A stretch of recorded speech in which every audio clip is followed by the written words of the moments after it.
Hey mga brods, isa nga sa pinaplano naman ngayon ng SMB, ito nga pong si Chris Newsome. Alam naman natin, ang ganda nga ng nilalaro niya ngayong semifinals against Barangay Nebra San Miguel, diba? Napanalo nila ang game 2 at siya nga ang best player nila. So, plano ng SMB na kunin ito pong si Newsome. Hindi nga lang matuloy ng maayos dahil yun nga, ito pong Barangay Nebra San Miguel at si Coach Tim Cone ay gustong-gusto nga ito pong si Chris Newsome. Diba nga, nung Asian Games at mga FIBA World Cup na hawakan ni Coach Tim yan at paborito rin niya ito pong si Newsome. Kaya ang kalaban dito ng SMB sa offer mga kabrods ay syempre ang Barangay Nebra at si Coach Tim Cone. Medyo mahirap-hirap din itong kalaban ha. Ito pong si na Coach Tim del nandito. Ito pong si Boss Al Francis Chua. Pero kayang-kayang kunin ito mga brods ng SMB, lalong-lalo na andito rin yung isa sa mga talagang best friend din na ito po ni Chris Newsome, nagaling ding Meralco Boats, na ito pong si Chris Ross. So talagang magagabayan at yung bonding nandun na rin.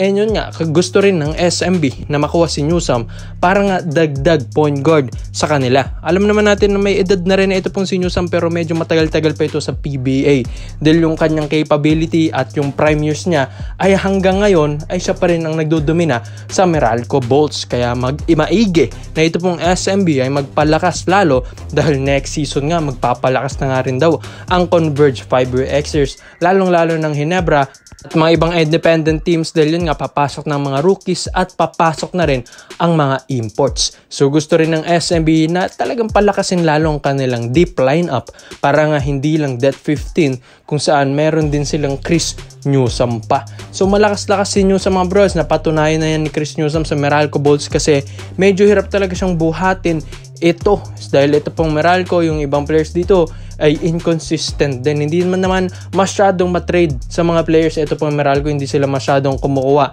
ng mga malalakas na players. Ang kagandahan sa Meralco, talagang nag-groom at nag-grow yung mga players na ito kung saan dyan talaga sila nagpalakas na. So ang kailangan lang ng Meralco is yun nga, yung katulong sa mga superstars nila like itong si Chris Newsome. Kaso hindi nabibigyan ng maayos, di ba? Ito pong Meralco Boats, minsanan lang din ang mga makipag-trade ito.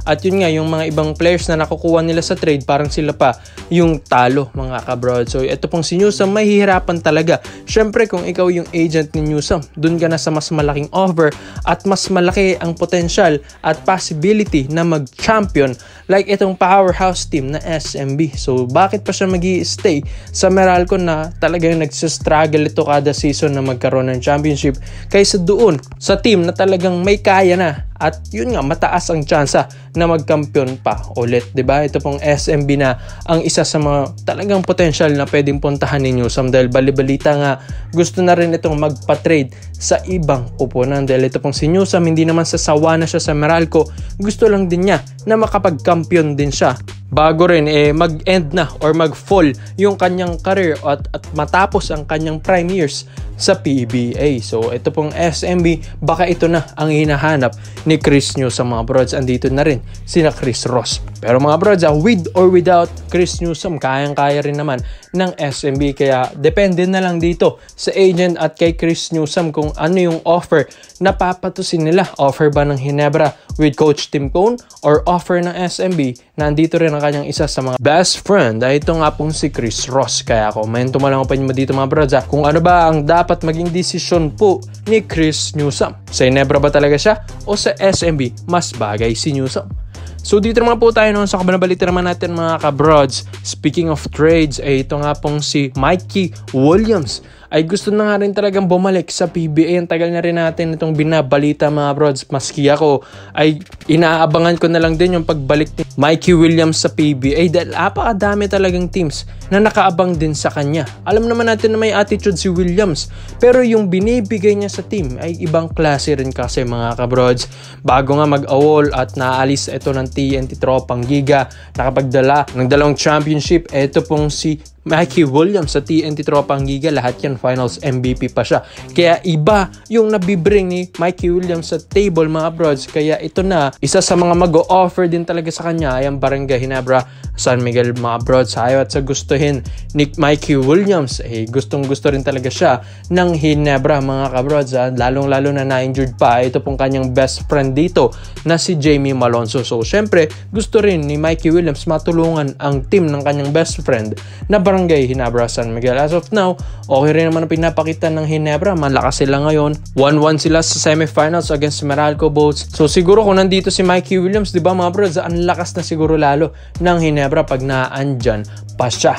So syempre ang dami rin namang mga offers rin dito kay Mikey Williams, kaya maguguluhan din si agent niya kung sa SMB ba, sa Barangay Ginebra ba o sa ibang teams sa ibang bansa. Dahil kung meron mang offers sa Japan, Korea, or kahit anong bansa pa yan mga bros, di ba dapat dati pa siya umalis? Mga bros, parang wala rin namang umu-offer dahil yun nga, bad issue pa at bad pa ang kanyang image dito sa PBA. Dahil may kontrata pa rin siya dito sa TNT Tropang Giga, nandito pa rin ang kanyang rights. It's either bumalik siya dito at i-trade siya ng TNT or hintayin niyang matapos ang kanyang kontrata tapos doon na siya ipa-part ways ng TNT Tropang Giga mga kabrods. So dito na nga sa Ginebra, alam naman natin si Coach Tim Cone ayaw rin ito yung mga bad attitude na players like itong Mikey Williams. Pero mga brods, kayang-kaya nilang baguhin ang ugali nito. Tapos nandito pa yung kanyang best friend na si Jamie Malonzo, kayang-kaya nilang baguhin yan mga kabrods. Ang lakas na siguro lalo ng Barangay Ginebra San Miguel kung tutuusin. Dahil syempre ito pong si Mikey Williams, medyo mahirap din kasi itong kunin.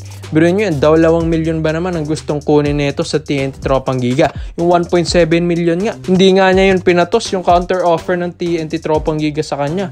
2 million pa kaya mga bro. So syempre mahihirapan ng Ginebra na mag-offer dito, lalong-lalo na ito pong si Boss Al na alam naman niya na kapag ang isang player ay talagang magaling at na-prove niya dito sa isang kupunan na pwede niyang mapakampiyon, ay dito niya ito bibigyan ng magandang offer talaga mga bro. Siguro 1 million pataas muna ang i-offer dito, or 1.3, 1.4 or 1.6 something mga brods ang i-offer dito ng Ginebra kay Williams. Pero pag ito ay natulungan niyang mapakampiyon ang Ginebra next season, baka dito na nga gagawing 2 milyon ni na Boss Al Francis Chua mga brods. So ganyan lang, di ba? Business is business. Talagang win-win situation lang kapag natulungan ng koponan, talagang meron kang bonus sa iyong manager, sa boss at sa owner ng company. So sa skill set naman ni Mikey Williams mga brods, so wala nang question dito. Syempre monitor din ng Ginebra if ever man na nasa condition pa rin ito sa ibang bansa. Dahil syempre alam natin si Mikey Williams talagang gusto rin itong magpa-condition kahit papano, kahit wala pa siya laro dito sa PBA at yun nga hindi pa rin siya napapabalik ng TNT, ay talagang todo ensayo pa rin ito sa ibang bansa. Yan lang din ang kagandahan ni Mikey Williams dahil talagang mahal na mahal niya ang basketball. Mga brods, mabigat-bagat na offer ito, talagang kailangan lang talaga siyang bumalik dito sa ating bansa.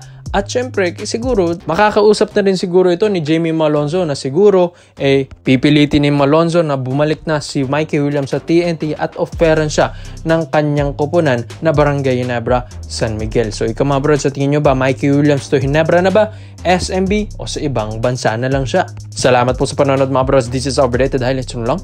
I'm out.